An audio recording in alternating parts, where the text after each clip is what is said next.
Salve and welcome. Today we are in John chapter 2, taking a look at verse 16 through about the middle of this page, which looks to be the end of verse 17.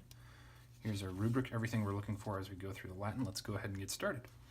Et his qui Columbus vendebant dixit auferte ista hinc et nolite facere domum patris mei domum negotiationis, I was difficult, recordati sunt vero discipuli eus quia scriptum est zelus domus tuae commedit me.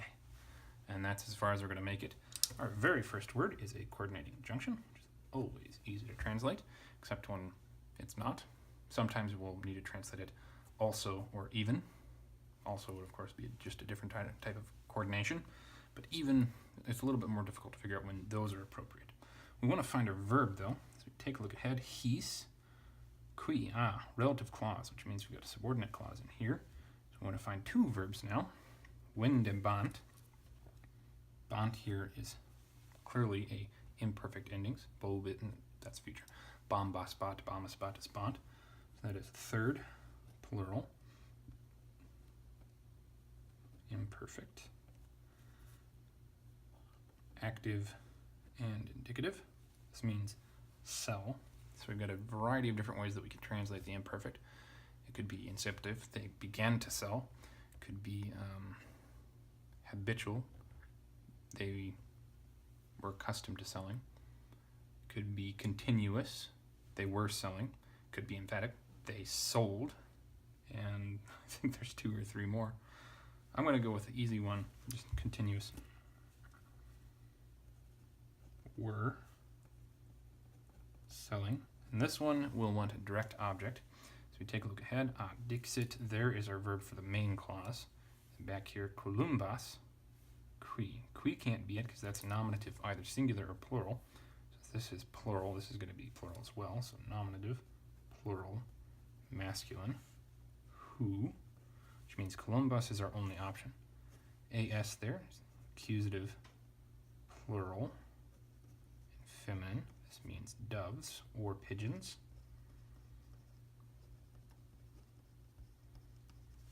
So there's that subordinate clause. This one we've seen many times before, so we don't need to parse it. Said. We don't have in its immediate vicinity any obvious subject, so that means we need to assume our previous subject, and that would be Jesus. And then his, from hic, haec, hoc.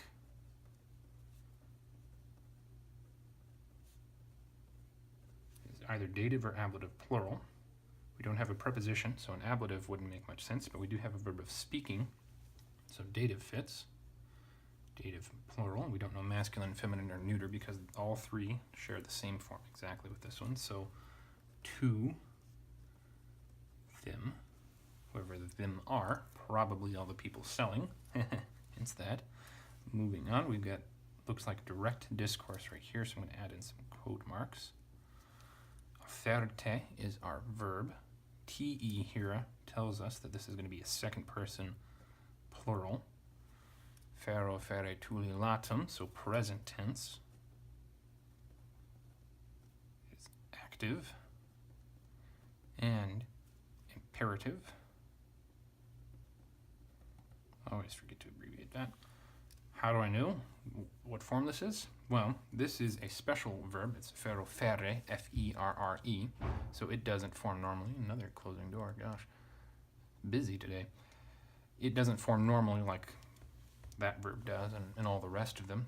So its imperative is fer for the singular, just F-E-R, and then for the plural, ferte. And au just tells us away from. It's like ob, I think. It's a mutated form of ob. There are a couple other verbs that do this. Dico is one of them.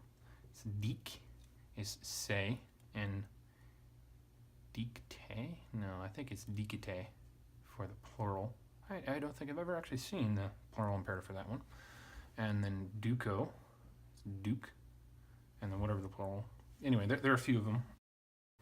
I think 5, but we can move on. This means take away, carry away.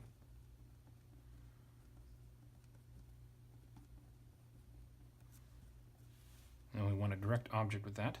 Ista hinc doesn't work, but ista could from Stay.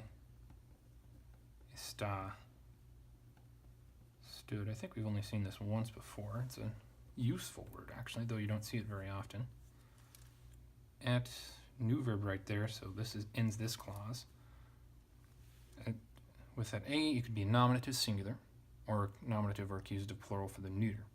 Since this is plural and is speaking to someone, it could technically be them, but that doesn't make much sense with an imperative. And especially since this one's a direct object and hink is an adverb, this has to be it. So accusative, plural, neuter, and those despicable things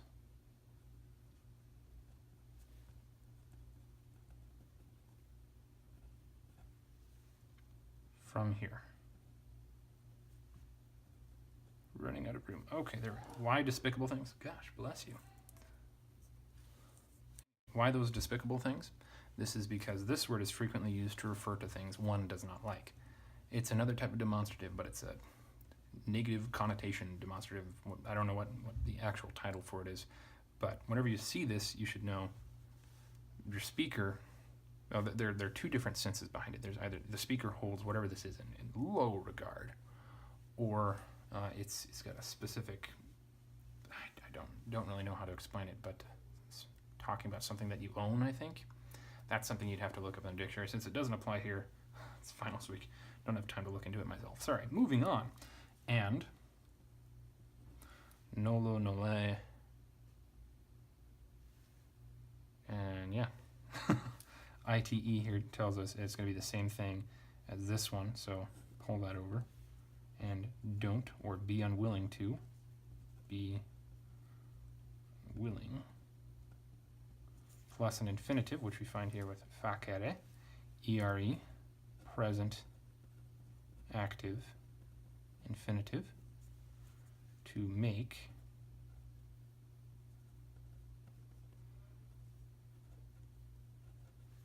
and then we want a direct object with that, which we find with domum here, accusative, singular, domus, domi, pretty sure feminine. You wouldn't guess it by how it looks, but this is one of those rare words that is both second declension and a fourth declension.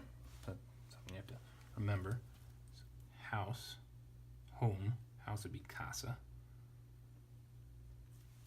Patris, pater, patris. So is tells us this is going to be genitive singular, masculine, of father. Mei, this comes from meus, mei. Sorry, meus, mea, meum. So it's the possessive adjective. So it takes the case of the thing that it is showing possession of. And since this is genitive, this is also going to be genitive. My. Moving on, domum negotiationis. This one, NIS, tells us that it's going to be genitive singular. These types of words always end on the O, and then you might add an N or some other letter immediately after them with the third declension cases. Like Kikero, Kikeronis, his name is a third declension. You want to make sure to try to, yeah, feminine, it is feminine, forget it. My subconscious remembered, or my hand remembered, I forgot. But anyway, you want to try to figure out the types of patterns that work that way. Nouns that end in O, usually going to be feminine, always going to be third declension. Nouns that end in AS are always feminine. At least I've never seen a masculine or neuter one. And they always go as, atis, in genitive third declension. Moving back to domum, we've already parsed that once right over there. Home. Now the genitive right here makes sense because it's possessing this right here. Of, and this means like business. And that's the end of verse 16. So we've got, and, main clause, he said to them who were selling doves or pigeons, carry away, take away those despicable things from here, and be unwilling to make the home of my father home of business. Or don't make. Don't makes a lot more sense than be unwilling. Why be unwilling? If you don't know, shame on you. It's okay. A lot of us didn't figure that out until well, it was kind of smacked into our face by our teachers. It's from volo, to wish, to will, to want. That's why. Back to the thing that actually matters. Verse 17, sunt a. So we've got a third person plural right there, but immediately before it we've got ricordati. And this just so happens to be the fourth, technically the third, principal part of a verb. It comes from recordor, which is a deponent, hence it being the third rather than the fourth. And this together tells us that this is a passive form, but since it's a deponent verb, we know it's active in meaning. So third plural, this is perfect tense, deponent, indicative, since sunt is normal with you. We want to find a plural subject. Vero doesn't work. Discipuli eius. We've seen those before. We don't need to parse them. So it's his disciples. Yeah, that should be easy. And more talking. People have been very talkative today. Capitalize. His disciples remembered or recollected. Truly is what vero means. Moving on, quia. Quia I would normally translate as because. That's how it's normally used, at least in classical Greek, not Greek, Latin, that I have seen. However, I believe that in the Vulgate here, it's not being used quite the same way as classical. It's being used more like hoti is for Greek, so instead it should mean that, especially since it looks like this is going to be introducing direct or possibly indirect discourse. I'm going to translate that. Scriptum est, scriptum, scribo, scribere, scripsi, scripsum. So since there's a T in here, rather than an S, I could be misremembering that. I think this is just a noun. So third person singular for a verb, present, active, indicative. It is.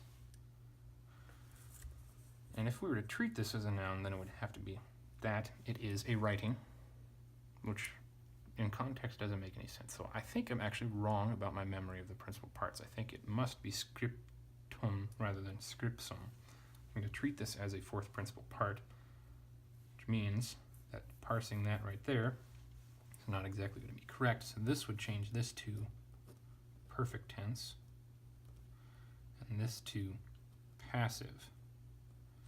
However, there's a caveat. This could be acting as something other than just the normal perfect passive. It could be that these are intended as two different words. And if we were to take a look at the Greek right now, that would actually turn out to be the case. That it is written is how we want to translate this. But if we treat it as it appears face value, it would just be that it has been written. I know, the distinction there is not very clear. Not even to me. But let's move on. Looks like we're entering direct discourse right here, so quote marks. Saulus, us right there is going to be nominative, singular, masculine. This means zeal. Domus tuae. Domus could be nominative singular. However, since we've already got a nominative singular in this word, that doesn't make any sense. And since we know that this is either second or fourth declension, us is going to be genitive singular. Feminine. Of whom. Tuae. Tuae is just like me up above. So this is matching the gender of our noun. Your. Commedit me. D-I-T. When I first looked at this earlier today, I wanted to say, that's future, but no, it's D, not B. I-T here is just a third person singular, which means our ending is commed, and this one is from commedo, commedesse, commedi, commessum, which means that the third principal part and the first principal and the stem of the present are effectively identical, at least in this version, since we don't know if the E is long here or short, which means another instance of either present tense or perfect tense. We'll have to treat it both ways. Third singular pres perf, active, indicative. It's consumes, right? Yes, eat up or consume.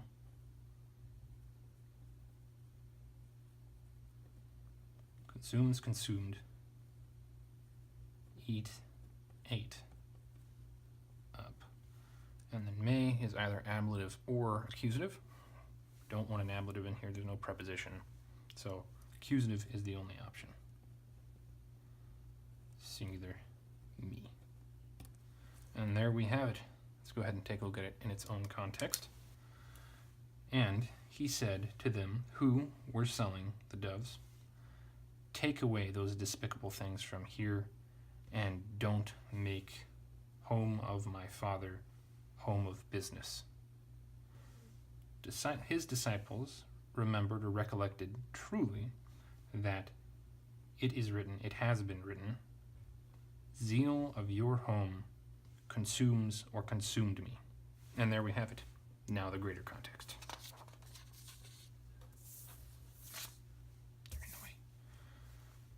And Passover of Jews was near, and Jesus climbs up to Jerusalem and discovers in temple those selling oxen and sheep and doves and money changers sitting.